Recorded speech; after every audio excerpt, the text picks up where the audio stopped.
Have you ever found yourself explaining, justifying, or even apologizing for your boundaries only to feel drained afterward?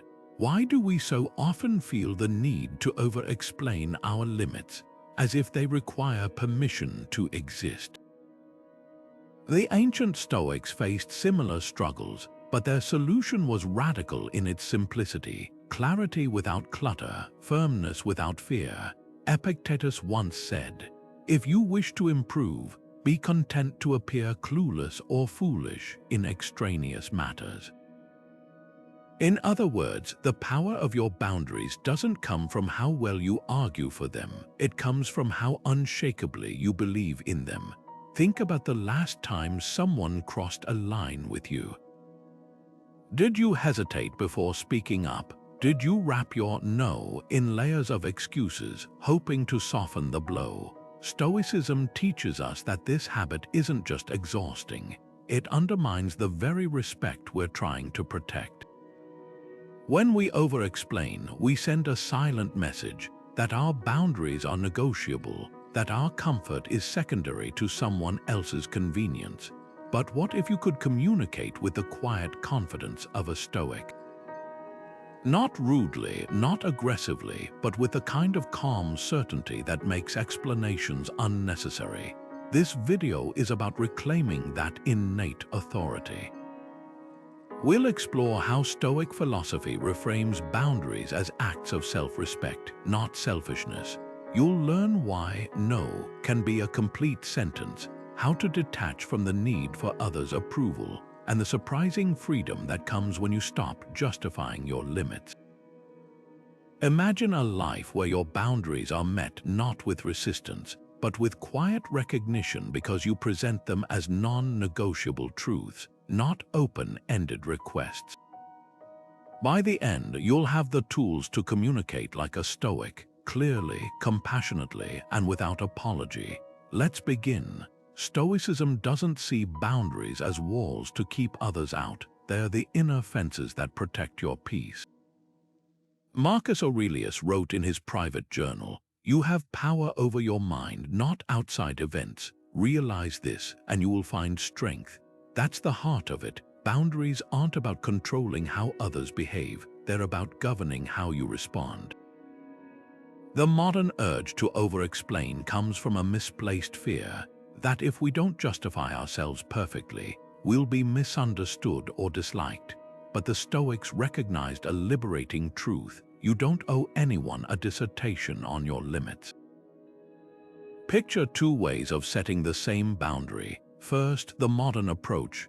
I can't take on that extra project because, well, my schedule is packed and my dog's been sick, and honestly, I'm just really overwhelmed lately. Now, the Stoic version.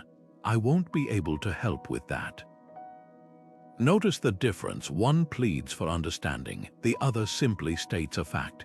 Every extra word we tack onto our no is like adding fine print to a contract. It gives people room to negotiate. The Stoics stripped that away. Their boundaries were clean, uncluttered by unnecessary justifications, because they understood that what's within your control, your choices, your values, requires no defense.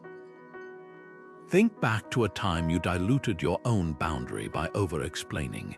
Maybe you said yes to a social event you didn't want to attend, or you let someone borrow something you valued, all because your no came wrapped in apologies. That discomfort you felt afterward, it wasn't just about the situation, it was the quiet erosion of your own self-trust. Stoicism teaches us to reclaim that trust by speaking with quiet conviction. When you state a boundary plainly, you're not being harsh, you're treating your time, energy, and well-being as non-negotiable. And paradoxically, that clarity often earns more respect than a dozen carefully crafted excuses ever could. This isn't about shutting people out, it's about stepping into your own authority. The Stoics didn't build boundaries to isolate themselves. They built them to engage with the world from a place of strength, not scarcity. When you stop explaining, you start owning. And that's when others begin to recognize your limits not as obstacles, but as the natural lines of a life lived with intention. We often over-explain our boundaries not because they're unclear to us, but because we're conditioned to believe they're up for debate. Society rewards people-pleasers, those who say yes when they mean no, who shrink their needs to make others comfortable. Psychologically, this habit stems from two deep-seated fears of rejection and irrelevance. We worry that if we don't justify our limits, we'll be seen as difficult, unkind, or worse, dispensable. Seneca saw this pattern 2,000 years ago when he wrote, "We suffer more in imagination than in reality." He wasn't just talking about anxiety. He was exposing the exhausting mental gymnastics we perform to avoid potential disapproval that may never come. Take the modern workplace as an example. Imagine you're asked to work late again despite having personal commitments. The pressure to over-explain kicks in. "I'd love to help, but my kid has a recital, and I promised my partner I'd be there, and I've been feeling really burned out." Notice how each justification invites scrutiny. Now, someone might debate whether your reasons are good enough, but what if you simply said, "I'm not available after 5. No loopholes, no bargaining chips, just a statement of fact." The difference isn't rudeness, it's recognizing that your time belongs to you first. This isn't just about saying no, it's about rewiring how we view our own worth. Every time we over-explain, we subtly reinforce the idea that our boundaries require external permission. Seneca called this the folly of seeking validation in the wrong places. When we anchor our self-respect in others' approval, we hand them the keys to our peace of mind. But Stoicism offers an alternative. Build your boundaries on the unshakable ground of your values, not the shifting sands of others' expectations. Pause for a moment and consider, where do you instinctively over-explain? Is it with family who push your limits, friends who borrow your time, colleagues who mistake kindness for availability? The patterns reveal where you've been trained to seek permission rather than assert autonomy. The good news, awareness is the first step toward change. When you catch yourself layering excuses, ask, am I explaining for them or for me? If the answer is fear of conflict, of being disliked, remember Seneca's reminder. He who fears to suffer, suffers from fear itself. Your boundaries aren't negotiations, they're declarations, and declarations don't require footnotes.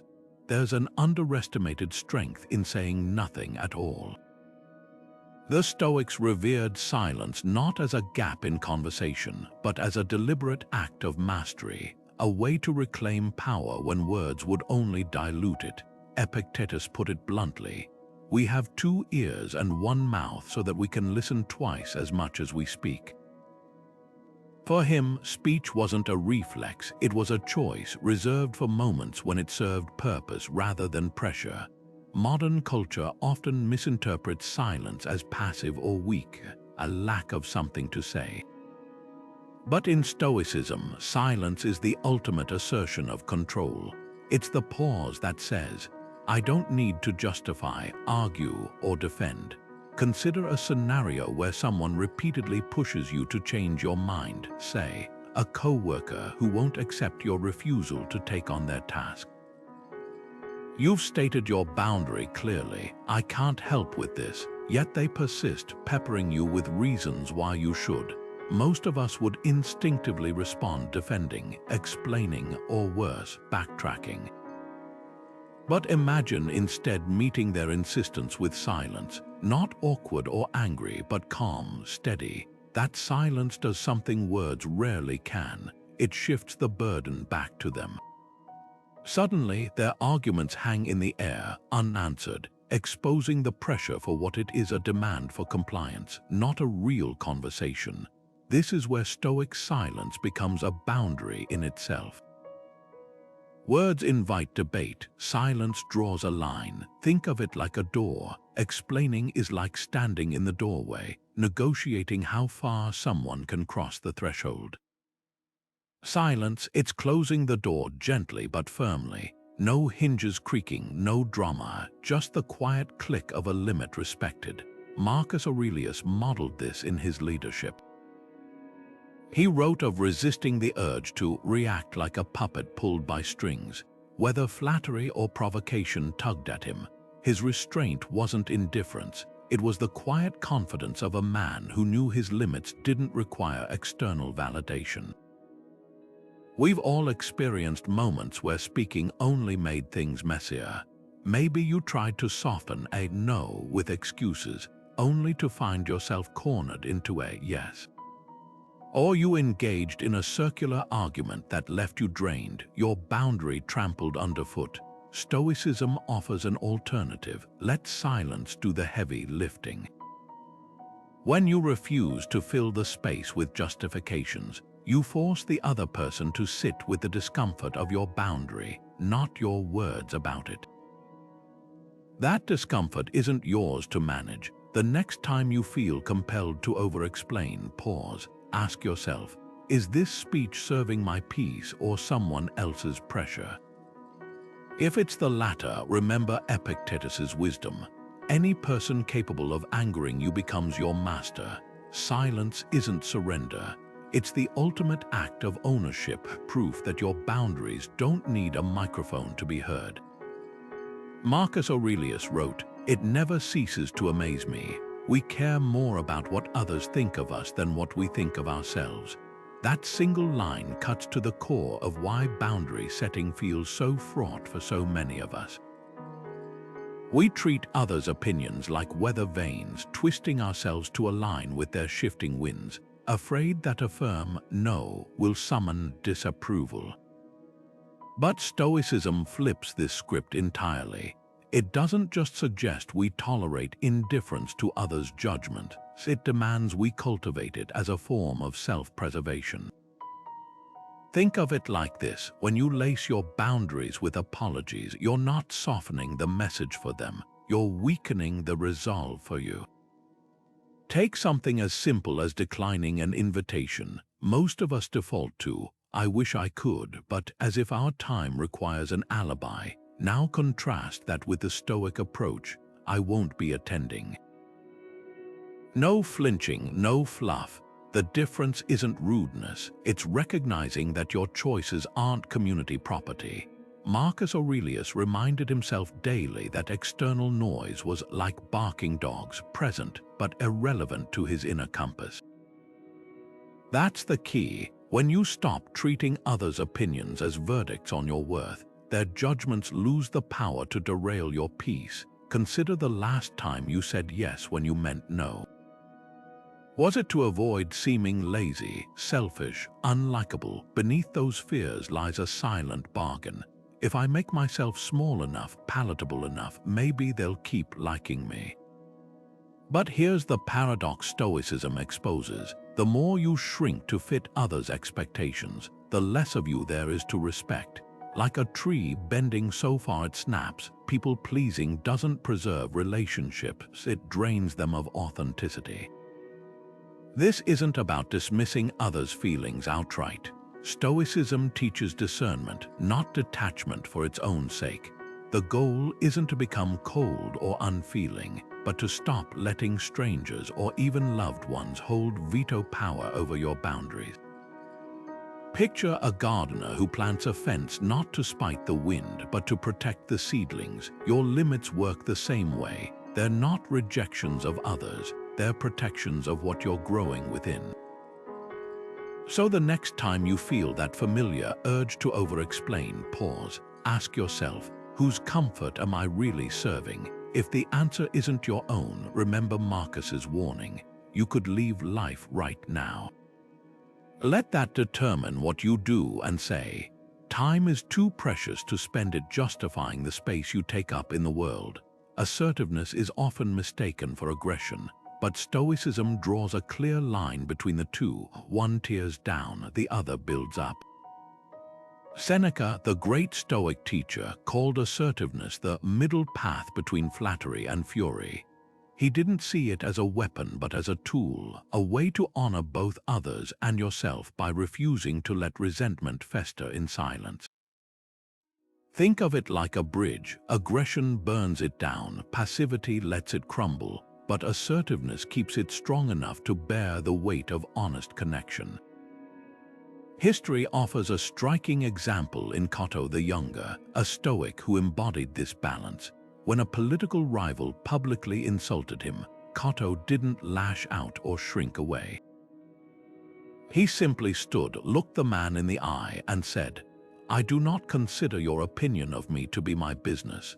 No theatrics, no retaliation, just a boundary so clean it left no room for debate. That's the essence of Stoic assertiveness, stating your truth without apology, yet without venom. Notice how different this feels from the modern tendency to either people please or bulldoze. Many of us swing between those extremes because we've never been taught that firmness and kindness can coexist. Seneca wrote, "A good man speaks the truth with compassion," and that's the key. Assertiveness isn't about dominating a conversation, it's about refusing to abandon yourself within it. When you say, "I disagree," without adding, "if that's okay with you," you're not being harsh.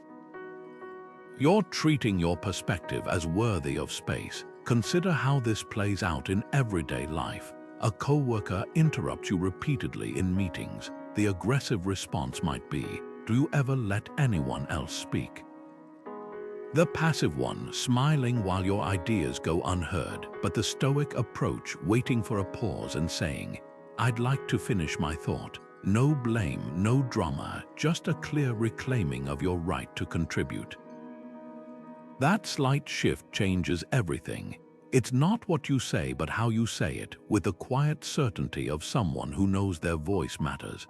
Now imagine applying this to your closest relationships. How many conflicts simmer because you bite back your true feelings to keep the peace? Stoicism would argue that's no peace at all. It's a slow erosion of trust. When your voice needs calmly, "I need some time alone tonight," instead of either suppressing them or exploding, "You never give me space." You invite understanding rather than defensiveness. Seneca called this the art of being unmoved by chaos without becoming a stone. Here's the surprising truth: assertiveness doesn't push people away, it filters them. Those who respect your boundaries will stay. Those who don't were never truly with you to begin with. Think of a garden. Aggression is paving it over. Passivity is letting weeds choke it.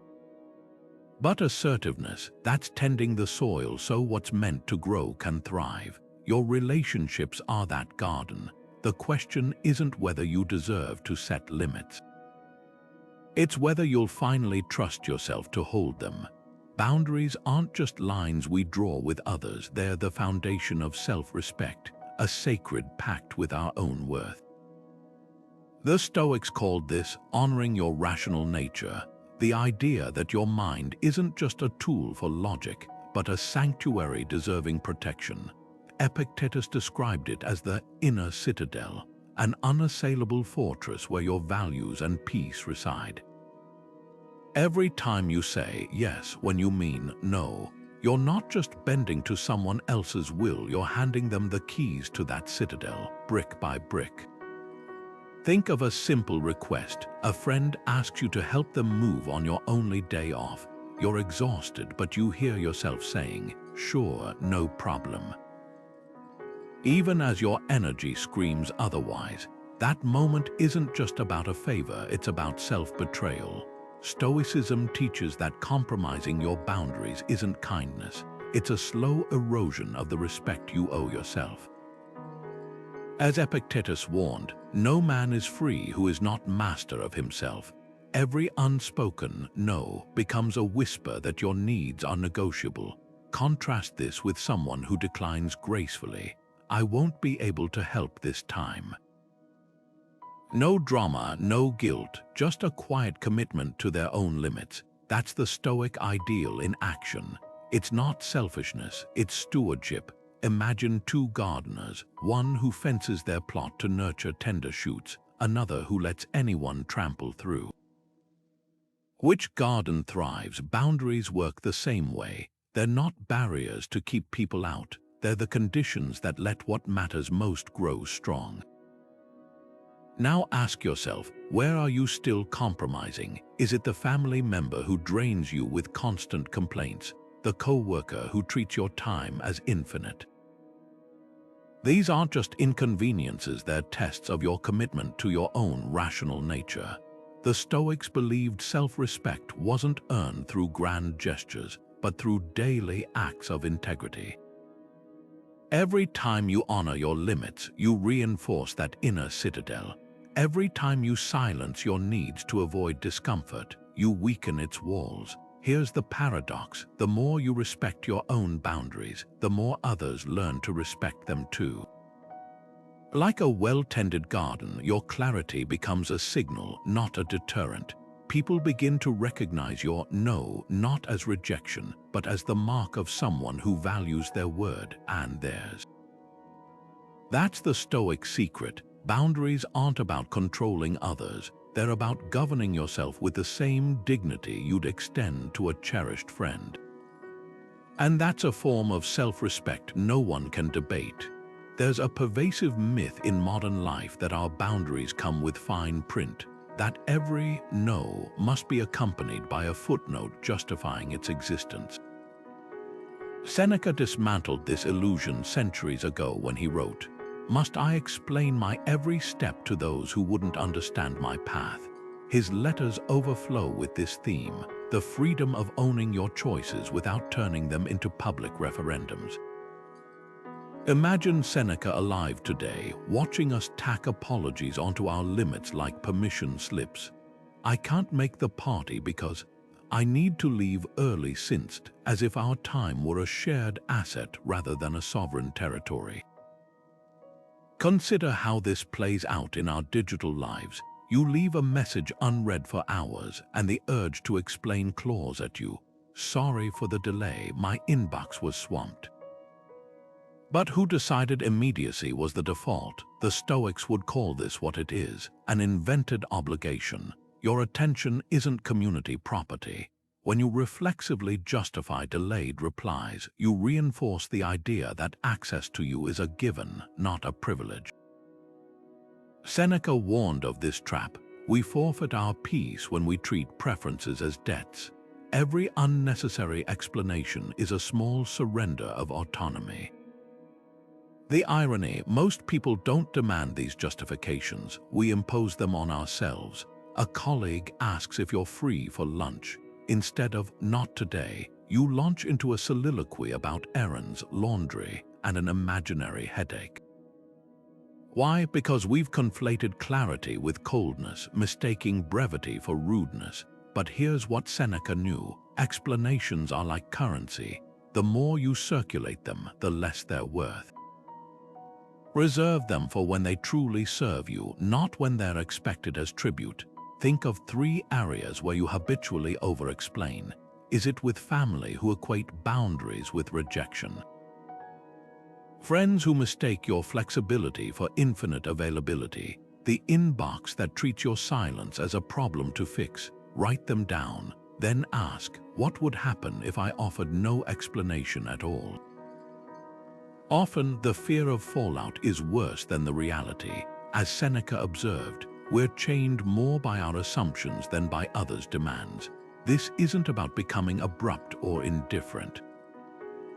It's about recognizing that trust isn't built through exhaustive justifications, but through consistent action. When you say, "I can't commit to that," and leave it there, you teach people to take your word at face value. No translations, no decoders needed. That's the Stoic secret. Boundaries aren't negotiations. They're declarations, and declarations don't require footnotes to be valid. Marcus Aurelius once advised, "Let every word stand with purpose, not as a reflex." That's the essence of Stoic communication: precision over volume, clarity over clutter. When setting boundaries, every extra word dilutes your resolve. Imagine someone asks you to take on a task you can't accommodate. The modern instinct might be, "I'm so sorry, I'd love to, but I'm swamped with other projects and my cat's been sick, and honestly, I'm just barely keeping my head above water," the Stoic alternative. "I can't commit to that. 9 times out of 10, the sky won't fall, the world won't end, and the person across from you will adjust because you've given them no other choice." Neutral tone is your ally here. Think of it like a thermostat, not too hot with defensiveness, not too cold with indifference, but steady. When you say, "I won't be attending the meeting," without layering on apologies or excuses, your voice carries a quiet authority that leaves little room for debate. Marcus called this speaking as if your words were carved in stone, not to intimidate but to eliminate ambiguity. Defensive language, on the other hand, invites pushback. Phrases like, "I hope this isn't a problem," or "maybe next time," turn your boundary into a suggestion box. The Stoics knew certainty isn't rude, it's respectful to yourself and others. Let's role-play a real-world scenario. A friend asks to borrow money again after failing to repay last time. The unsteady response might be, "I'm not sure, last time was kind of awkward, and I'm tight on cash, but I hate saying no," the Stoic approach. "I don't lend money to friends, full stop." Notice how the first version focuses on their feelings, the second honors your policy. If they press, a simple, "That's not something I do," maintains neutrality without escalating tension. No accusations, no justifications, just a line they can't blur. This week, choose one technique to practice. Maybe it's replacing "I'm sorry," but with "I've decided," or perhaps it's letting silence do the heavy lifting after you've stated your limit. Like any skill, Stoic communication feels awkward at first, until it doesn't. Start small. Decline a request without embellishment. State a preference without polling the room for approval. Each time you do, you're not just setting a boundary, you're rebuilding trust in your own voice, because the unshakable truth is this: you don't owe the world an explanation for existing on your own terms. One of the hardest things about setting boundaries isn't deciding where to draw the line, it's weathering the emotional storm that follows. That knot in your stomach when someone's face falls at your no, the heat creeping up your neck when they push back. These reactions make even the strongest boundaries feel shaky. But the Stoics didn't just acknowledge this discomfort, they gave us tools to disarm it. Epictetus laid the foundation. It's not events that disturb us, but our judgments about them. In other words, the tension you feel when enforcing a boundary isn't coming from the boundary itself. It's coming from the story you're telling yourself about what that boundary means. Take a common scenario. You tell a friend you can't lend them money, and they respond with guilt-tripping, "I guess I'll just figure it out alone." Your immediate reaction might be panic. Did I hurt them? Am I being selfish? But pause. The Stoic approach would be to separate the facts, your friend's disappointment, from the interpretations that you failed as a person. Their reaction is their responsibility. Your boundary is yours. This isn't coldness, it's clarity. Imagine holding a cup of hot tea while someone jostles your arm.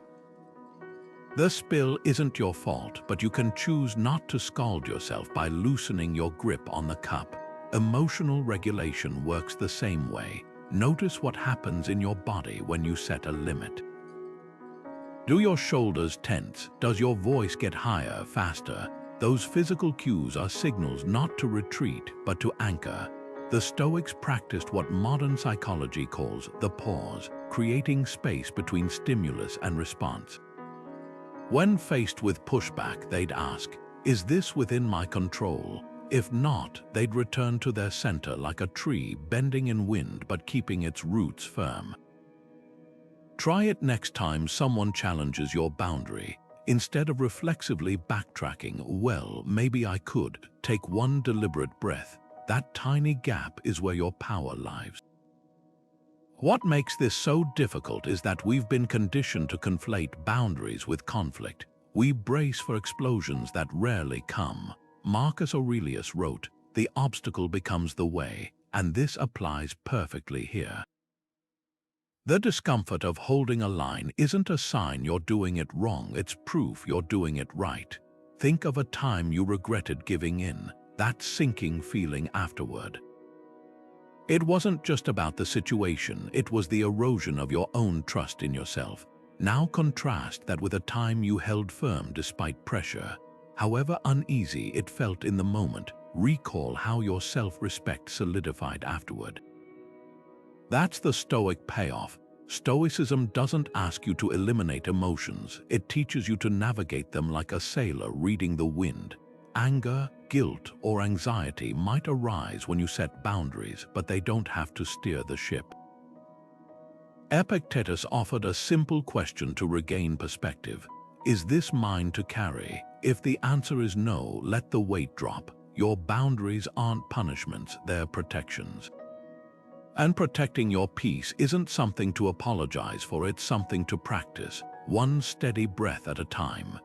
Intentionality is the invisible architecture behind every strong boundary, the difference between a wall built on shifting sand and one anchored in bedrock. Seneca captured this when he wrote, "Our words should be like coins minted with the stamp of our deepest values." That's the Stoic litmus test. Is your no a knee-jerk reaction or a deliberate choice? Reactive boundaries come from exhaustion. The frazzled, "I can't take this anymore," after weeks of resentment. Intentional ones emerge from clarity, the quiet, "This doesn't align with my peace," before resentment ever takes root. Picture two versions of the same boundary. First, the reactive one. You finally snap at a coworker who's dumped tasks on you for months, snapping, "Fine, but this is the last time." Contrast that with the intentional approach. After noticing a pattern, you schedule a calm conversation. Moving forward, "I'll need requests sent by Friday so I can prioritize."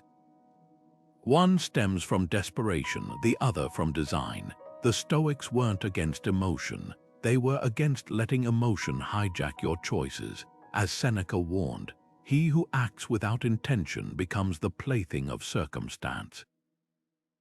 This is where the pause becomes power. Before automatically saying yes to that favor, that event, that extra project, insert a moment of Stoic inquiry. Ask yourself, is this obligation or choice?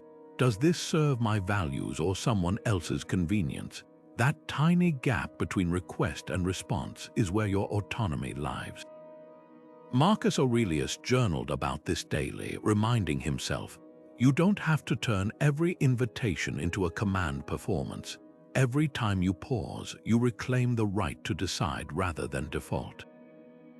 Consider how this plays out digitally. A message pings, "Can you review this by tonight?" The reactive reply is immediate, sure, the intentional one. Silence long enough to consult your calendar, then, "I can't commit to that timeline." Technology trains us to respond at the speed of anxiety. Stoicism trains us to respond at the speed of wisdom. Intentional boundaries also change how others perceive your limits. When you decline consistently rather than sporadically, people stop seeing your no as a personal rejection and start recognizing it as a policy. Think of a lighthouse. Its beam doesn't flicker erratically based on the ship's desperation. It shines steadily, offering clarity to all who encounter it.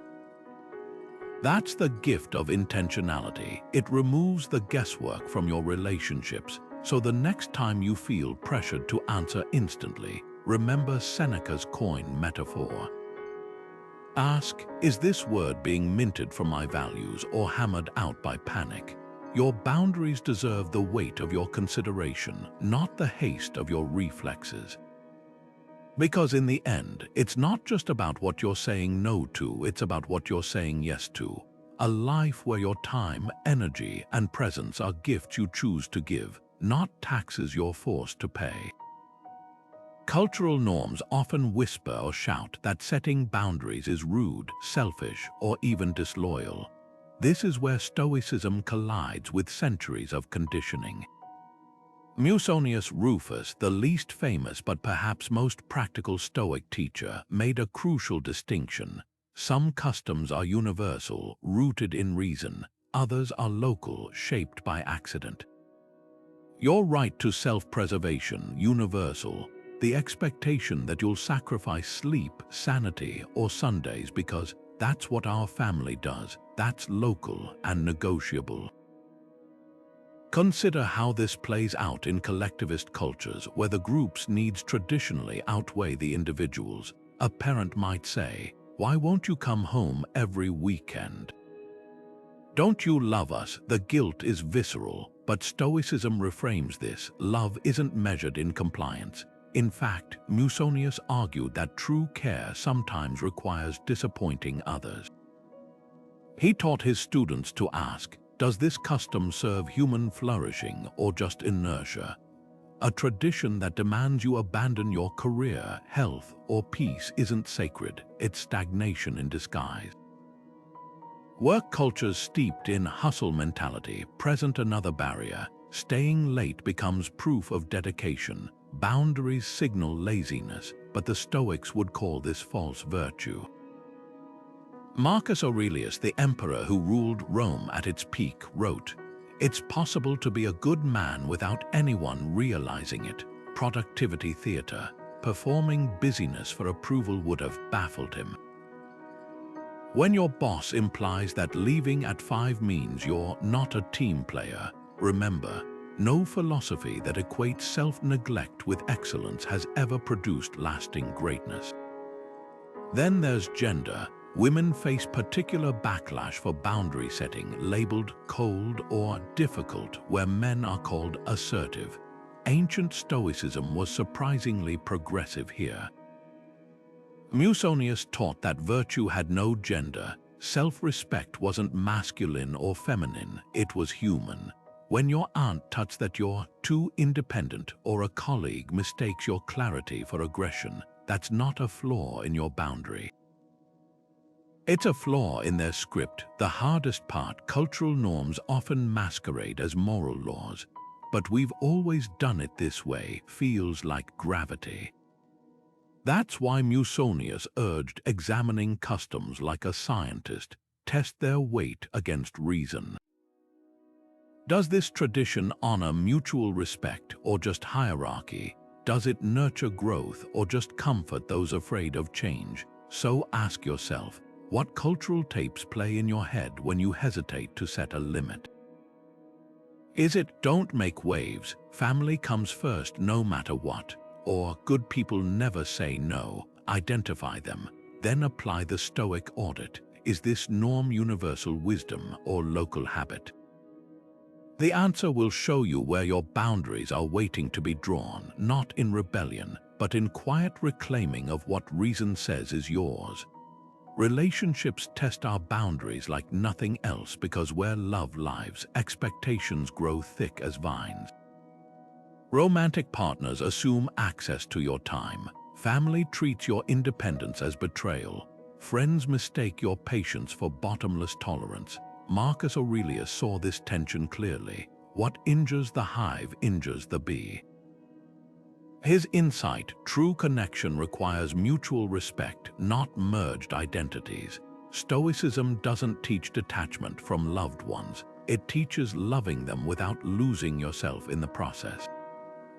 Take romantic relationships. Modern culture often confuses intimacy with enmeshment, the idea that love means having no private thoughts, no separate hobbies, no solo plans.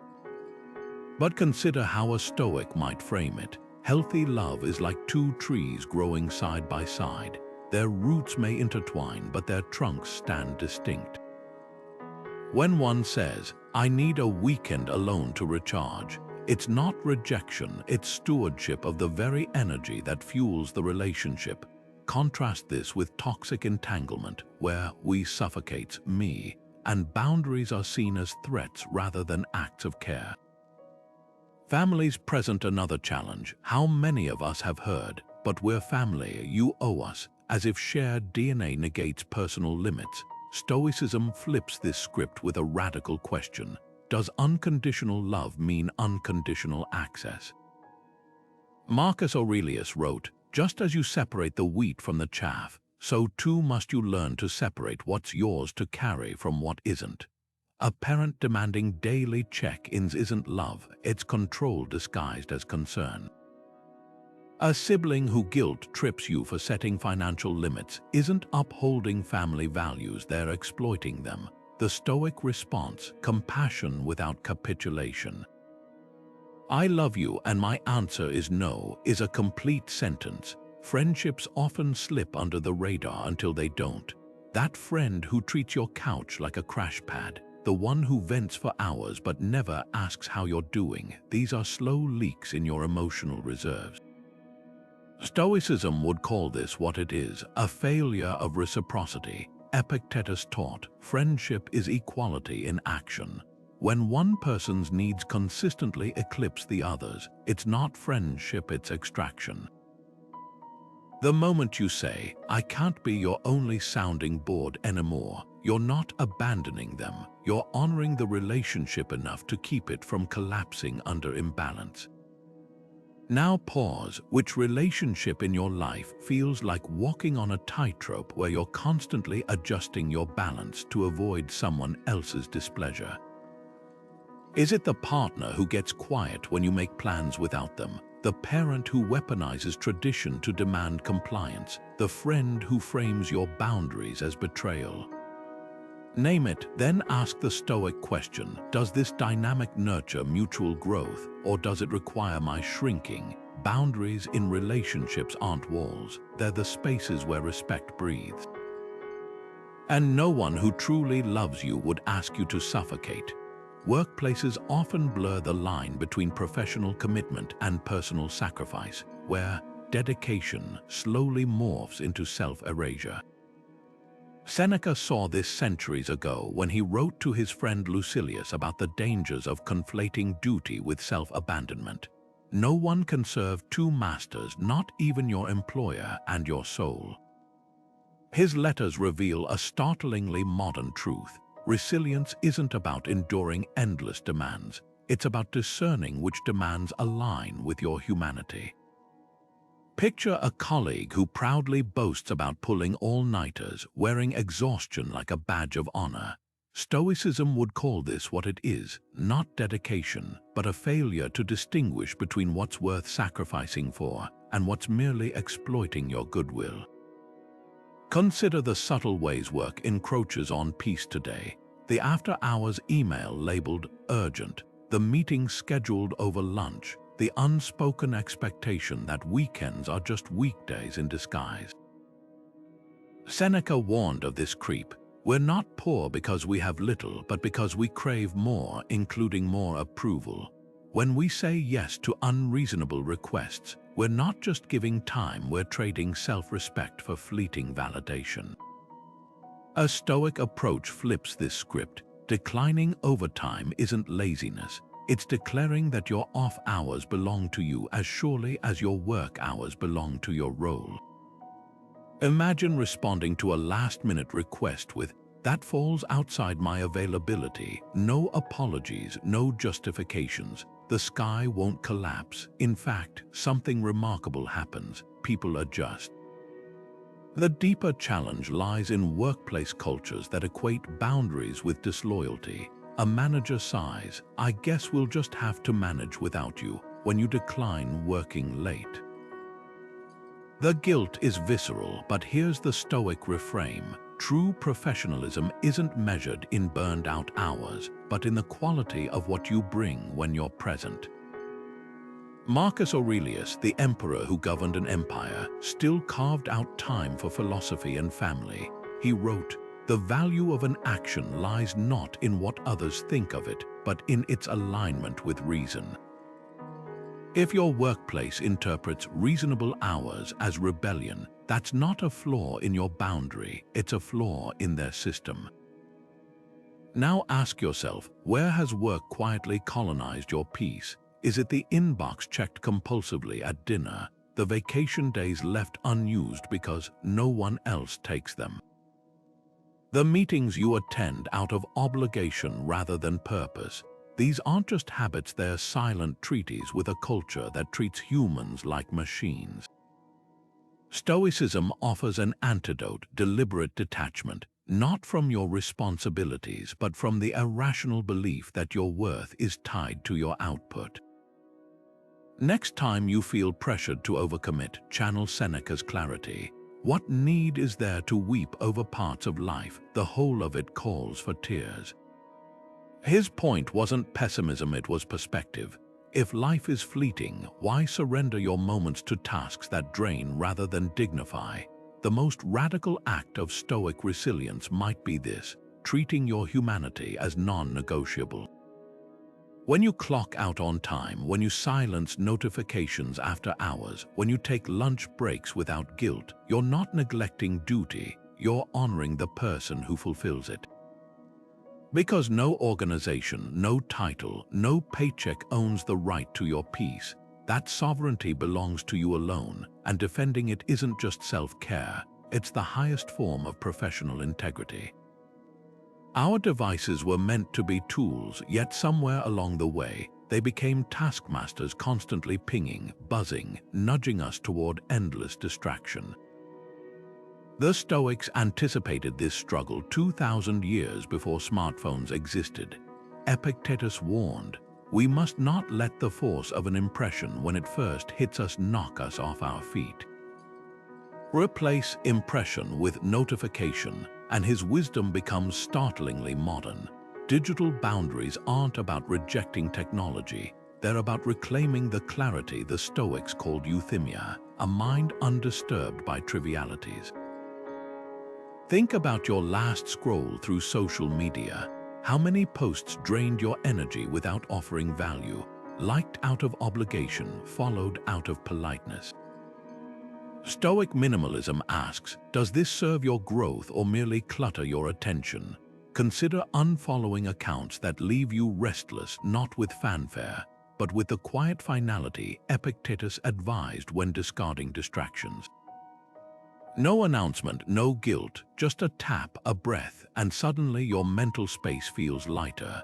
The ancient version might have been Seneca tossing unnecessary scrolls into the fire, muttering, "This adds no weight to my soul." Email presents another frontier, that inbox screaming for immediate replies who decided urgency was the default. Marcus Aurelius ruled an empire without 24/7 availability. His secret: treating attention as currency, spending it only where it yielded wisdom. Try this. Next time an unimportant email demands instant response, pause. Ask the Stoic question, is this within my control to ignore? If yes, let silence speak. Your unanswered message isn't rudeness, it's a boundary written in the white space between replies. Even our digital gestures carry weight. Ever sent a "just checking in" text when anxiety whispered you'd been forgotten? The Stoics would recognize this as prosopis, a lapse in mindfulness. Every unnecessary message plants seeds for future noise. Before hitting send, channel Epictetus. Ask yourself at every moment, is this necessary? That meme, that forwarded article, that quick question, do they deepen connection or dilute presence?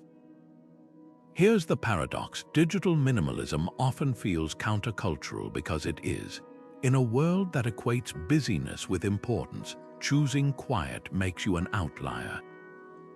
But recall Seneca's words to his friend, "You must retire into yourself as much as possible. Your phone's do not disturb mode isn't a setting, it's a Stoic stance." Those who matter will respect the silence, those who don't reveal their place in your life. Now picture your ideal digital landscape. Which app feels like a crowded room you've outgrown? Which notification pattern disrupts your mornings? The Stoic approach isn't grand gestures, it's micro resets. Turning off read receipts not as a statement, but as a reclaiming. Unsubscribing not with resentment, but with the relief of unclenching a fist. these small acts compound into something radical, a life where technology serves you, not the other way around. The challenge isn't just logistical, it's philosophical. Every boundary you set in the digital world is a whisper to yourself, my attention is sacred. My peace is non-negotiable, and that's a truth no algorithm can override. Pushback against boundaries often feels like a test, not of the boundary itself, but of your resolve to hold it. The Stoics viewed resistance as inevitable, yet irrelevant to inner peace. Marcus Aurelius offered a simple mantra for these moments. When you wake up in the morning, tell yourself, the people I deal with today will be meddling, ungrateful, arrogant, dishonest, jealous, and surly.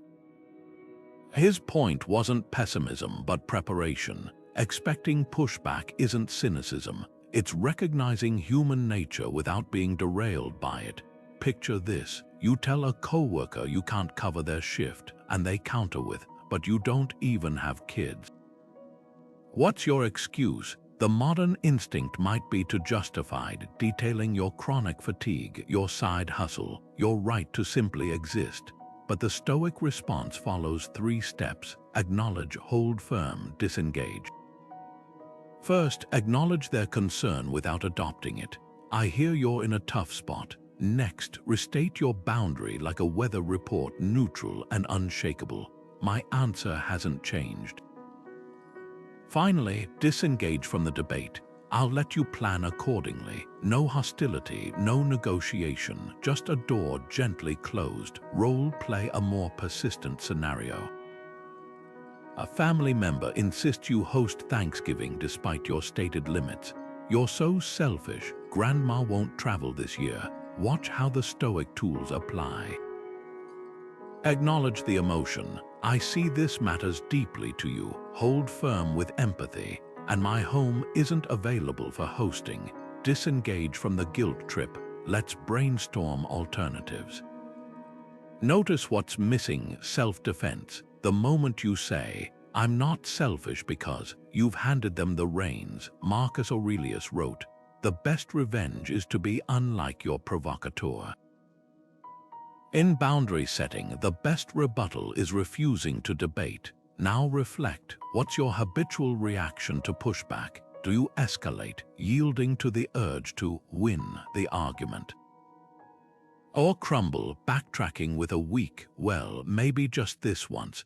Both are rooted in the same fear. That discomfort means you're doing something wrong. But Stoicism reframes discomfort as the friction of growth. A muscle strained during exercise isn't a sign you're failing. It's proof you're strengthening. Emotional resistance works the same way.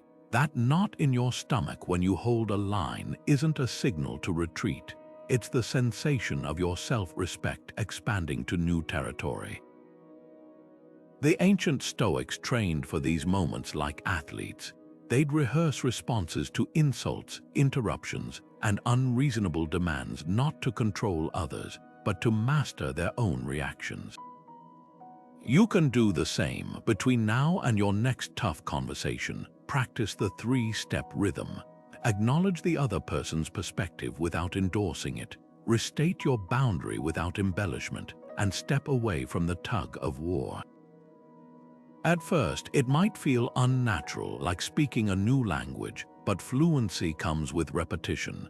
Eventually, you'll recognize pushback for what it is, not a threat to your peace, but a chance to reaffirm it.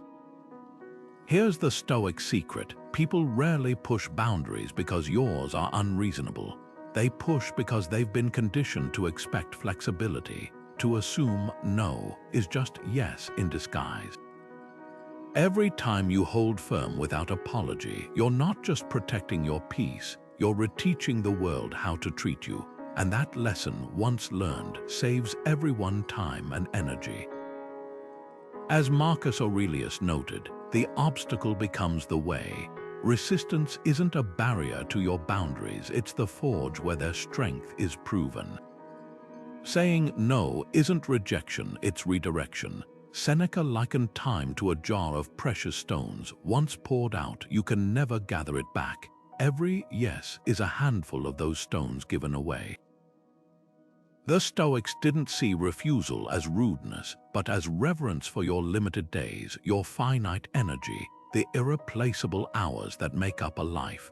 Imagine being invited to an event you don't want to attend.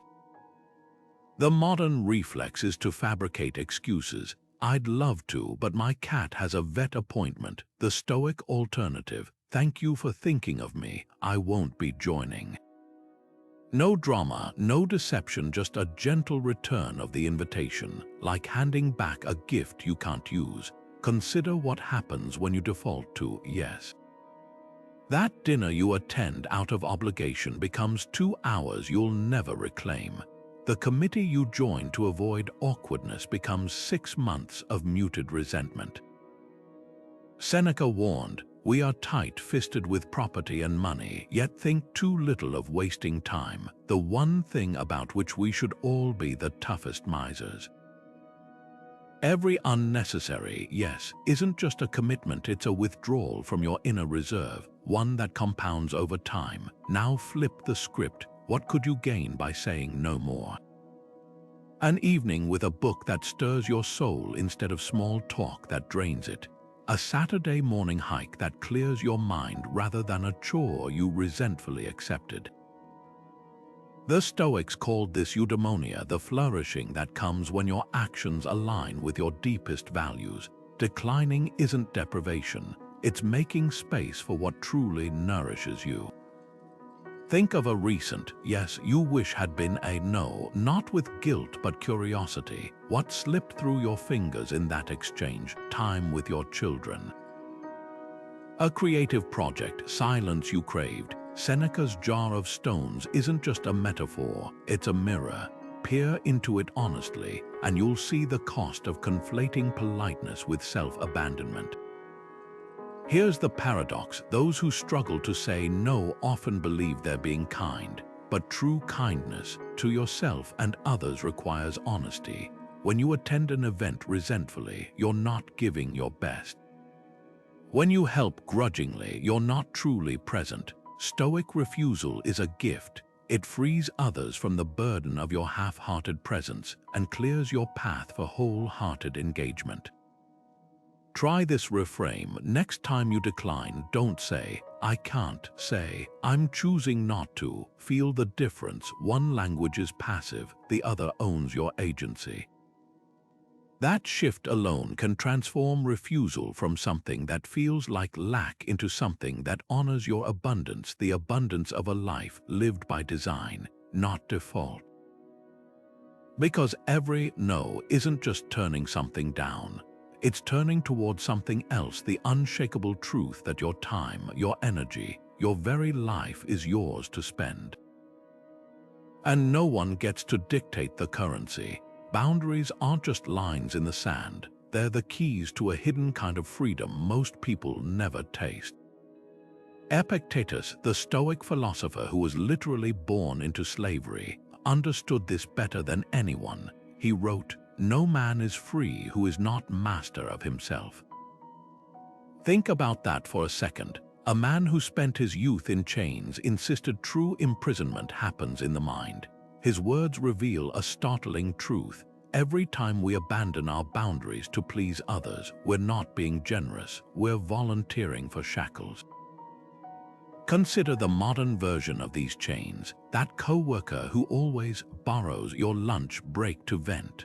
The relative who treats your life choices as open for debate. The friend who expects you to drop everything for their emergencies. Every unspoken yes piles another link onto an invisible tether. People-pleasing masquerades as kindness, but Stoicism strips away the disguise. It's the slow surrender of your autonomy. The irony: most of these captors don't even realize they're holding the key.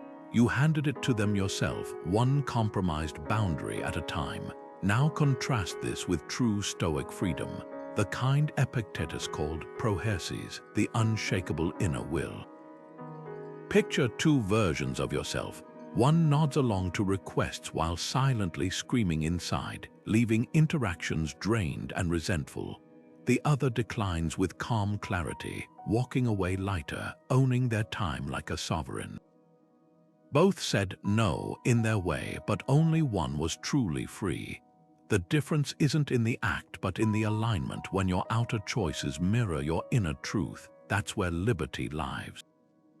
Where does this show up in daily life? Maybe it's the sigh of relief when plans cancel, exposing how often you attend out of obligation. The exhaustion after helping someone who never reciprocates. The mental gymnastics of crafting acceptable excuses instead of simple truths. These are all whispers from your wiser self. This isn't freedom. The Stoics would urge you to listen. Here's the beautiful paradox. The more you honor your boundaries, the less others resent them. Why? Because confidence is contagious. When you stop treating your limits like apologies and start presenting them as facts, people stop questioning them. Like a tree that doesn't argue with the wind but simply stands firm, your unshakable no teaches others where your yeses truly belong. So ask yourself, where do you still feel unfree? Is it in the conversations where you bite your tongue, the commitments that drain you, the relationships where you perform rather than exist? Trace that tension back. You'll almost always find a boundary waiting to be claimed, because freedom isn't the absence of demands, it's the courage to meet them on your terms. And that's a power no one can give you, but no one can take away. History offers us striking portraits of Stoic boundary setters, individuals who wore their principles like armor, unmoved by the pressures to conform. Take Cato the Younger, the Roman senator whose very name became synonymous with unwavering resolve. When Julius Caesar, the most powerful man in Rome, extended political favors to win Cato's support, Cato didn't negotiate or soften his refusal. He simply turned away, declaring, "I cannot be bought." His contemporaries mocked his rigidity, calling him the man who said no. Yet centuries later, we remember not the critics, but the man who proved that some lines aren't meant to be crossed even when the cost is isolation. Then there's Portia, Cato's daughter, who demonstrated a different facet of Stoic boundaries. Married to Brutus, she famously endured a self-inflicted wound to prove her mental fortitude when her husband hesitated to confide in her about the plot against Caesar. While we wouldn't advocate such extremes today, her story reveals a timeless truth. Boundaries aren't just about saying no to others, they're about proving to ourselves that our word carries weight. These figures weren't perfect. Stoicism doesn't demand perfection, only consistency.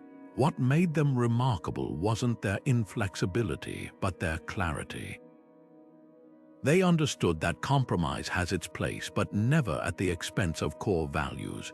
When Cato refused to remove his mourning clothes to please Caesar, he wasn't being petty. He was declaring that some stances define who we are. Now consider modern equivalents. Who embodies this quiet resolve today? Perhaps it's the co-worker who leaves at 5 sharp despite raised eyebrows, signaling that burnout isn't a badge of honor. The parent who unapologetically carves out time for solitude amid family chaos. The friend who gently but firmly ends conversations that spiral into toxicity. These everyday Stoics may not make history books, but they share the same DNA. An understanding that respect isn't earned through endless accommodation, it's claimed through quiet conviction. The lesson isn't to mimic ancient extremes, but to recognize the thread connecting Cato's defiance to our modern struggles. Every time we waver on a boundary, we might ask, what would this look like if I respected my own limits as deeply as Cato respected his? Not with theatrical sternness, but with a kind of calm certainty that makes explanations irrelevant. Because the true measure of a boundary isn't how loudly it's stated, it's how unshakably it's held. Philosophy becomes power only when it moves from the page to your pulse, when Stoic principles stop being admired and start being lived. Marcus Aurelius knew this better than anyone. His meditations weren't written for publication. They were private drills, daily rehearsals for the moments when his boundaries would be tested. That's the missing link for most of us. We grasp the theory but falter in practice. So let's bridge that gap. Start by identifying your non-negotiables, those sacred spaces where compromise feels like self-betrayal. For Marcus, it was his morning journaling ritual, an untouchable hour where even empire building waited. For you, it might be uninterrupted family dinners, a hard stop at workday's end, or the right to decline without explanation. Write these down with the clarity of a constitution. Not, "I'll try to leave on time," but "my workday ends at 6. Next, script your phrases like an actor preparing for a pivotal scene. Stoicism thrives on preparation, not improvisation. When a colleague tries to dump last-minute work on you, "Let me check my schedule," is a loophole. "That doesn't align with my priorities," is a boundary. Rehearse these lines until they roll off your tongue as naturally as your name. Marcus didn't wait for chaos to strike before deciding how to respond. He pre-wrote his mental scripts. Picture him at dawn, quill in hand, etching reminders like, "Today I will meet interference, ingratitude, insolence, but none of them can touch my core." That's not passive journaling, it's active armor forging. Now, borrow his morning ritual with a twist. Before checking your phone, ask, "What one boundary will I practice today?" Maybe it's silencing notifications during deep work, or resisting the urge to over-apologize for saying no. Visualize the test before it comes, the pushy request, the guilt trip, and see yourself responding with Epictetus' calm precision. "I have decided." This mental rehearsal transforms theory into reflex. Here's where most stumble. They treat boundaries as grand declarations rather than daily disciplines. But watch a Stoic in action. When Seneca declined an invitation from Nero, he didn't deliver a manifesto, he simply didn't show. His absence was his boundary. Your version might be leaving meetings that veer into toxicity, or exiting conversations that demand emotional labor you didn't consent to give. The key isn't dramatics, it's the quiet consistency of action over time. Try this tonight. Reflect on where you bent when you meant to stand firm, not with self-judgment but with curiosity. Then script tomorrow's response. Maybe it's, "I don't discuss politics at work," or "I need 20 minutes alone when I get home." Write it, say it aloud. Let the words sculpt your resolve. Because boundaries aren't just what you set, they are who you become through the courage to hold them. Boundary setting is an art, and like any art, it's easy to stumble when you're still learning the craft. One of the most common mistakes, inconsistency, drawing a line one day only to erase it the next. Imagine telling a coworker you won't answer emails after 6, then responding to their midnight message with a quick reply. What does that teach them? That your boundaries are flexible, negotiable, more suggestion than rule. Seneca saw this pattern in ancient Rome, warning, "The mind that is anxious about the future is miserable." When we waffle on our limits, we're not just confusing others, we're tormenting ourselves with the uncertainty of whether our own word holds weight. Then there's the trap of aggression, mistaking harshness for strength. It's the difference between, "I need focused time, so don't interrupt me," and "I'll be unavailable until 3 for deep work." One creates tension, the other communicates clarity. Seneca called this the middle path, the balance between flattery and fury. Stoic boundaries aren't barbed wire, they're garden fences. They mark the space where your peace grows without threatening passers-by. Passive aggression, though, is the sneakiest pitfall of all. The sigh when you agree to help, the fine that really means resentment. Ancient Stoics would have recognized this as a failure of integrity.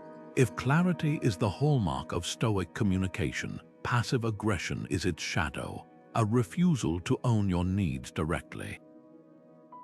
Reflect for a moment. When someone crosses a line, do you address it, or do you let it fester into quiet resentment? The former builds respect, the latter erodes trust. Guilt is the final hurdle, that gnawing feeling after you've said no, as if you've committed a crime against kindness. But here's the Stoic reframe. Guilt isn't a sign you've done wrong. It's a signal you've been conditioned to prioritize others' comfort over your own well-being. When Marcus Aurelius wrote, "You don't have to turn this into something," he was speaking directly to that moment. The discomfort of holding a boundary isn't proof it's wrong. It's proof you're rewiring an old habit.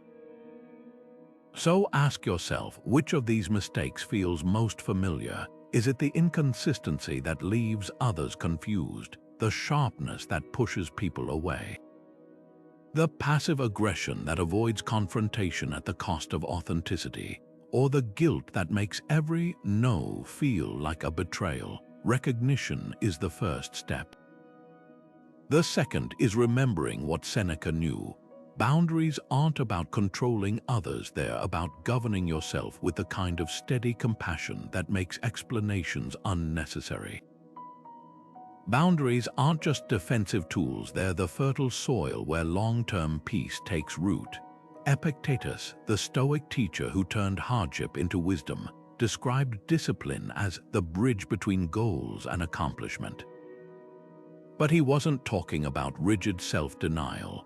His discipline was the kind that clears away distractions, like a gardener pruning vines to let sunlight reach the fruit. When you consistently honor your boundaries, something remarkable happens over time. The chaos of other people's demands stops feeling like a storm you're caught in, and starts feeling like weather you observe from a sturdy shelter. Consider the cumulative effect on your focus. Every unnecessary yes you avoid is an hour reclaimed not just on your calendar, but in your mind. Think of a time you agreed to something against your better judgment. Even after the event passed, how long did the resentment linger? The mental chatter of "I should have said no" cluttering your thoughts. Contrast that with the clarity of a clean refusal. Over months and years, these small acts of self-respect compound like interest. Your attention isn't fractured by obligations you never wanted. It's channeled toward what truly matters. Marcus Aurelius called this the joy of a single purpose, the serenity of a life where your outer commitments align with your inner values. Now imagine the ripple effect on relationships. At first, stronger boundaries might startle those accustomed to your compliance, but with time, they do more than protect you. They teach others how to love you better. A partner who once interrupted your work learns to wait when your door is closed. A friend who relied on your endless patience starts respecting your emotional bandwidth. Like a tree that stops bending in every breeze, your steady presence becomes something people instinctively navigate around, not through. Epictetus saw this transformation in his students. First, you'll groan, then you'll feel nothing, then you'll wonder why you ever hesitated. The deepest reward, self-trust. Every kept boundary is a promise to yourself, proof that your word carries weight even when no one's watching. Think back to a moment you caved under pressure. That hollow feeling afterward wasn't just about the situation. It was the erosion of your own reliability in your eyes. Now recall a time you held firm despite pushback. Pride might have been quiet, but it was undeniable. Over years, this becomes your inner compass. Seneca described it as living in agreement with nature, not the natural world, but your own rational essence. When your actions match your principles without exception, you stop seeking external validation. You become your own anchor. So ask yourself, what would your days look like if no flowed as easily as breath? If your time wasn't a public square but a private sanctuary?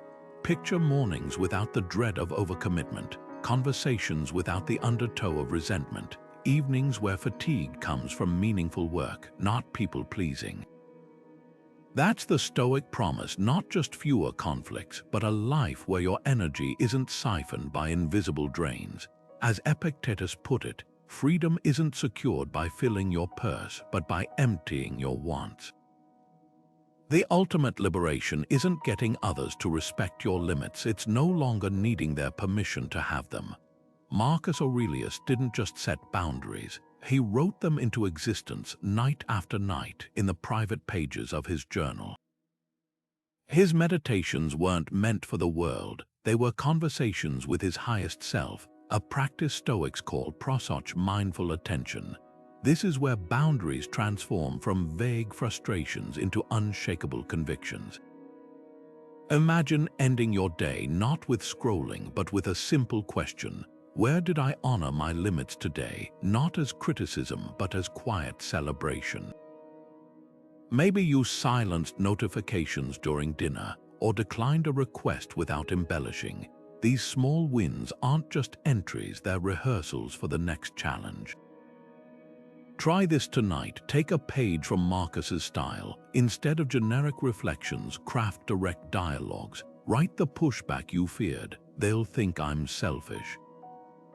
And answer it with Stoic clarity. Is my worth really measured by how much I sacrifice? This isn't self-help, it's self-accountability. The ancient Stoics knew what modern science confirms. Writing crystallizes intention.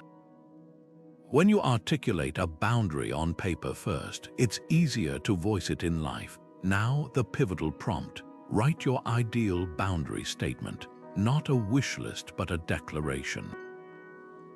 Not, I'll try to leave work on time, but my workday ends at 6. Feel the difference. One is a hope, the other is a contract with yourself. Marcus didn't muse about being more patient, he commanded. When you wake up in the morning, tell yourself, I shall meet the meddling, ungrateful, arrogant, dishonest, jealous, and surly. His journal was his drill sergeant, preparing him for the battlefield of human demands. Here's how to make it practical. Each evening, note one boundary you upheld and one you'll strengthen tomorrow. For example, today I didn't apologize for needing space. Tomorrow, I'll say I can't without adding I'm sorry. This isn't about perfection, it's about progression. Like a blacksmith tempering steel, each entry forges resilience. The magic lies in repetition. Over time, these written dialogues rewire your reflexes. When guilt whispers, you should have said yes. Your journal's voice, clear and firm, will answer, I owe myself the same respect I give others. That's the Stoic secret. Boundaries aren't set in moments of conflict, but in the quiet consistency of self-dialogue. Your journal isn't just a record. It's the rehearsal room where you practice being the unshakable person you're becoming.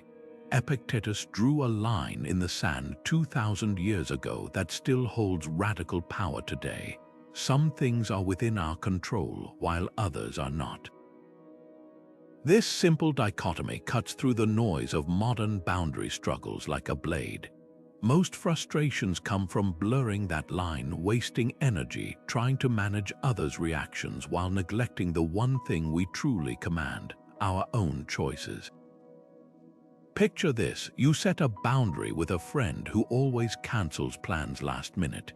You explain calmly that without reliable notice, you'll stop reserving time. They respond with eye rolls, guilt trips, maybe even accusations of being too sensitive. Here's where the Stoic lens changes everything: their reaction. Outside your control, your decision to stop rearranging your life for their flakiness, entirely within it. The modern world sells us illusions of control, that if we just phrase things perfectly, others will magically respect our limits. But Stoicism exposes this as exhausting theater. Imagine two versions of the same scenario. In one, you craft elaborate explanations for why you can't work late, hoping your boss will approve your reasons. In the other, you simply state, I won't be available after 5. Both might trigger displeasure, but only one leaves you anchored in your sovereignty. The difference isn't in their response, it's in your freedom from needing to manage it. This isn't passivity, it's profound empowerment. When a family member scoffs at your dietary choices, when a partner sulks about your girl's night out, the discomfort isn't a signal to backtrack, it's proof you've hit the sweet spot of the dichotomy. Epictetus trained his students to ask, "Is this mine to carry?" If someone's disappointment belongs to them, why pack it in your emotional luggage? Consider how this reframes common conflicts. A coworker interrupts your presentation. You could fume for hours about their rudeness outside your control, or you could calmly redirect, "I'd like to finish my point," firmly within it. The Stoic approach doesn't ignore the interruption, it refuses to let the interruption dictate your emotional weather. Like a tree that doesn't curse the wind but simply roots deeper, your boundaries grow strongest when tethered to what you can actually influence. Try this exercise next time tension arises. Pause and mentally divide the situation into two columns, their reaction and my response. Watch how the first column drains your power while the second replenishes it. Marcus Aurelius practiced this daily, reminding himself, "You have power over your mind, not outside events. Realize this, and you will find strength."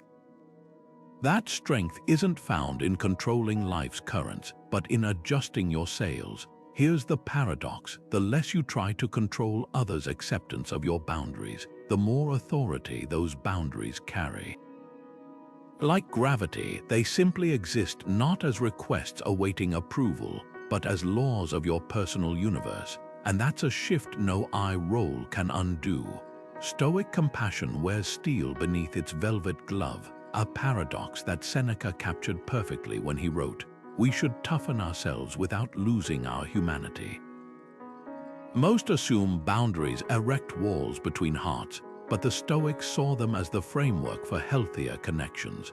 Picture an aging parent resisting necessary care, perhaps refusing in-home assistance or ignoring medical advice. The easy path is acquiescence, nodding along while their well-being deteriorates. The compassionate one, affirm, "I won't enable choices that harm you," spoken with the steadiness of someone who loves too much to collude in decline. Seneca called this the kindness of clarity, the understanding that true care sometimes requires discomfort. Consider the alternative, endless accommodation that slowly erodes both parties. A daughter who cancels her own therapy sessions to appease a parent's dependency until resentment poisons every interaction. A son who swallows his concerns about unsafe driving until an accident forces the conversation. These aren't acts of love, they're failures of courage disguised as kindness. The Stoic approach flips the script. Boundaries become the ultimate expression of loyalty. When you say, "I can't lend you money until you address your gambling," you're not withholding help, you're honoring their dignity by treating them as capable of change. This philosophy shines in elder care scenarios. Imagine setting limits with a father who calls 15 times a day. "Dad, I'll check in at 7 each evening for a real conversation, but I need to focus during work hours." At first, he might protest, accuse, guilt trip, but beneath that surface, relief. Chaos thrives in ambiguity. Clear expectations create safety. Like a parent saying no to a child's third dessert, the restraint proves love more than indulgence ever could. Seneca advised Lucilius to be harsh in substance, gentle in manner, a recipe for boundaries that protect without alienating. Now shift the lens to friendships. That companion who trauma dumps nightly, mistaking your ears for emotional dumpsters. The Stoic response isn't ghosting or explosive confrontation, it's the calibrated middle. "I care about you, and I can't be present for these conversations past 9 p.m.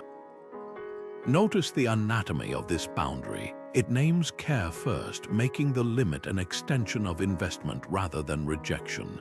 It offers an alternative, I can listen earlier in the day, transforming a blunt no into a redirected yes. Most crucially, it holds firm on the non-negotiable, your right to recharge. Workplaces reveal another layer. A colleague habitually interrupts your focus with quick questions. Instead of seething silently or snapping, channel Seneca's blend of warmth and resolve. I want to give your questions proper attention. Let's sync at 3 when I can be fully present. Here's the magic. You've reframed the boundary as mutual benefit. They get undivided attention later. You guard deep work now. This isn't manipulation, it's tactical empathy. The recognition that people accept limits more readily when they feel considered rather than censured. The litmus test for Stoic compassion. Ask not just what am I refusing, but what am I making space for? When you decline to host another chaotic family holiday, you're creating room for quieter, more meaningful connections. When you mute notifications after 8, you're preserving the energy to truly engage tomorrow.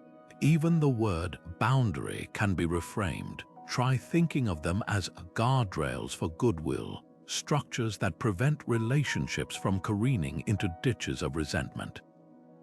Seneca's letters return often to this theme. He who cannot restrain himself will never command the affection of others. A startling truth hides here. The people who respect our boundaries often love us best not despite our limits, but because of them. Just as a shoreline needs cliffs to prevent erosion, intimacy needs edges to remain sustainable. Your no isn't the absence of kindness. It's the proof of a love too deep to be diluted by endless yeses. Stress has a way of eroding our boundaries like ocean waves softening cliff slowly, imperceptibly, until what was once solid starts to crumble. The Stoics recognized this vulnerability, which is why Marcus Aurelius kept returning to one anchoring truth in his meditations. When you are stressed, return at once to the present moment and give yourself pause.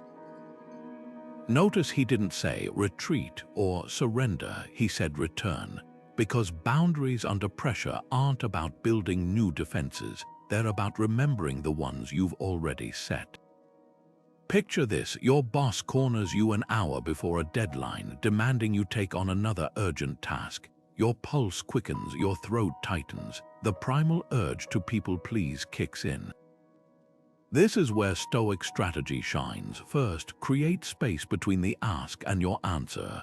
A simple, let me think about that, buys you precious seconds to reconnect with your priorities. Next, mentally rehearse your non-negotiables like Marcus did each morning. Is this request aligned with your core responsibilities? Does it respect your existing commitments? If not, your response becomes as neutral as a weather report. I can't pivot from my current priorities right now. No anger, no apologies, just the quiet certainty of a tree bending without breaking. Role-play a more personal scenario. A family member calls mid-crisis, expecting you to drop everything again. The guilt is immediate, their need feels volcanic. Here's where Epictetus' teaching cuts through the noise. It's not events that disturb us, but our judgments about them. Their emergency isn't yours to resolve simply because they declared it so. Try the Stoic triage method. I hear this is urgent. Let's discuss what resources would actually help. This does 3 things: validates their distress without owning it, redirects them towards self-sufficiency, and protects your bandwidth. Now craft your anchor phrase, the mental lifeline you'll cling to when chaos threatens your resolve. Marcus used, this too shall pass. Seneca preferred, does this align with my nature? Yours might be as simple as I choose peace or my limits are valid. Repeat it like a mantra when the pressure mounts. These words become your psychological handrail, steadying you when the winds of expectation howl. The brilliance of Stoic stress management lies in its dual focus. While modern advice shouts, just say no, the ancients whisper something subtler. Say no, know your values, know your capacity, know that discomfort is temporary but self-betrayal lingers. When a friend guilts you for missing their event, when a client insists on last-minute changes, that's not the moment to question your boundaries, it's the moment to trust them. Like a sailor in a storm, you don't rebuild the ship mid-voyage, you rely on the hull you've already fortified. So when stress screams, borrow Marcus' evening journal ritual. Ask, what principle was I defending today? Not whether you pleased everyone, but whether you honored your inner citadel, because boundaries tested under fire don't weaken, they temper. And that's how ordinary resolve becomes unshakable steel. Boundaries, in the Stoic sense, are never just about saying no, they're about saying yes to something far greater, the unshakable respect you owe yourself. Over centuries, from the marble halls of ancient Rome to the chaos of modern life, Stoicism has whispered the same truth: your worth isn't negotiable. It doesn't hinge on how convincingly you justify your limits or how eagerly others applaud them. It lives in the quiet certainty of your inner alignment, the kind that needs no fanfare. Think back to the key themes we've explored: self-respect, treating your time and energy as sacred, not sacrificial; brevity, trusting that "I can't" carries more power than a novel's worth of excuses; consistency, showing up for your own limits as faithfully as you do for others' requests. These aren't tactics, they're transformations. Consider how this plays out in the smallest moments. That text you don't reply to immediately, the coffee date you decline without over-explaining, the meeting you leave when it veers into toxicity. Each time, you're not just setting a boundary, you're reinforcing a truth: your life is yours to curate. The Stoics didn't see this as selfishness but as stewardship. Epictetus, born into slavery, understood freedom better than most when he said, "No man is free who is not master of himself." That's the heart of it. Every unchecked yes is a silent surrender. Every unapologetic no is a reclaiming of sovereignty. But here's the gentle reminder: mastery begins in the margins. You don't need to overhaul every relationship overnight. Start where it stings least, perhaps with the coworker who always hijacks your lunch break, or the relative who mistakes your politeness for perpetual availability.